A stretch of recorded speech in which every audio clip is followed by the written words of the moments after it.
Okay, back again. This time we're going to talk about how to properly escort a handcuffed suspect. Okay, if you look in the news or TV and all type of media, and this is not to badmouth anybody, you will see some officers. This is the bad guy, and they tell the bad guy, "Okay, you follow me." Okay, and they walk in front of the bad guy. This is not acceptable. Okay, in this business, this is not acceptable. Okay, it's not acceptable for you to put your life in danger. It's not acceptable for you to put anybody else's life in danger. So we're gonna take care of business here and explain how we should control somebody in cuffs or how we should escort them. Okay, if the guy being escorted, okay, when you put handcuffs on anybody or if you put any type of restraints, you gotta understand you are limiting their mobility. Okay. And basically they're not going to be able to balance themselves like somebody who's not in cuffs. Okay, they might fall, they might trip. There is a lot of liabilities comes when you apply handcuffs or restraints. So it's very important for you to understand what we're doing here. So if this guy is compliant guy and we're escorting him, he's compliant guy, elbow control is very important. Okay, elbow control is very important. In a lot of videos we see the officer escorting the bad guy and we're escorting the bad guy like this, like we are going to the movie.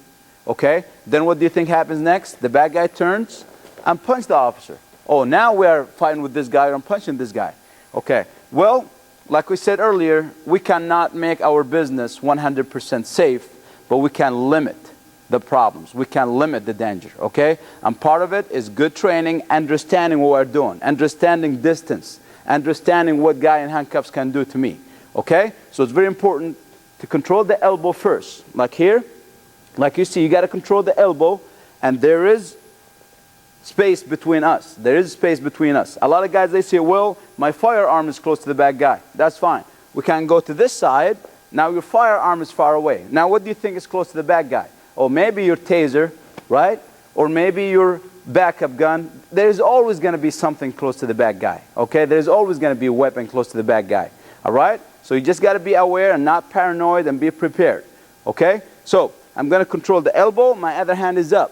Okay, I'm up and ready. If this guy tries to turn, this is where I'm going to go. You got to hit him, okay? They tell you, oh, if he turned, no, you can't do anything. The guy in cuffs, you cannot touch him. That's not true. The guy in cuffs could do a lot to you. The guys in cuffs killed officers. The guys in cuffs assaulted officers. The guys in cuffs did a lot of damage to officers, okay? So you got to understand what we're doing, all right? So this is the first thing. You got to control the elbow. The elbow is pushed toward his hip, okay? Toward his hip, and our movement is going to be this way. All right, so turn. We're going to turn around. We're going to show you this from other direction. We're going to move a little bit forward. Here we go. You got to control that elbow toward the bad guy, and my hands are up and ready, and we're moving to our direction, our destination. This guy is compliant, okay? Very good. Other type of escort is, we call it, so far we call this the soft hand escort. Okay, the guy is compliant, no problems. But you have to put hands on him, because you don't want them to fall, you don't want them to trip. So the other method is, I could have my hand just here, like a gooseneck, okay, like a gooseneck.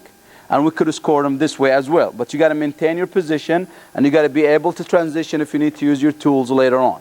Okay, what if the guy became combative? Okay, if this guy became combative, we have escort called backward escort. Okay, we're going to use gooseneck. So I'm here with the bad guy. I'm going to bring my hand inside. My hand close to the bad guy is going to come inside, and I'm going to control the wrist. You got to control the wrist, stabilize that elbow. That elbow is going nowhere. You're going to stabilize that elbow. Wrist flexation, elbow stabilization, pressure on the punch and knuckles. This guy is in pain. They will comply. Okay, they will comply. From here, I could just stay stationary, use my radio, whatever, call for help. Or I could grab this side and have them tied, or maybe grab them from here, have them tied, or maybe grab them if they got hair. Okay? So I'm here staying tied, and I can escort this guy from here, and we're going to go, basically going to go backward. Okay?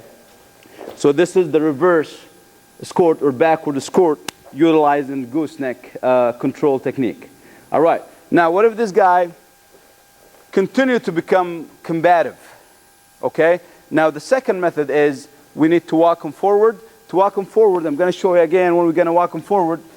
From here, I'm going to show you again. Basically, my hand's going to go inside, and it's called the bent arm bar. So from here, I'm going to bring my hand in. I'm going to have them tied, and we're going to turn so you can see how it looks. We're going to just stay here.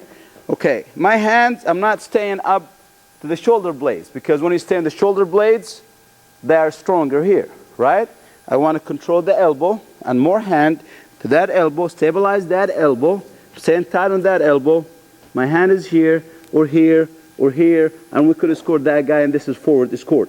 And this is very recommended if you have a partner, okay? Having partners is going to make this very effective or more effective.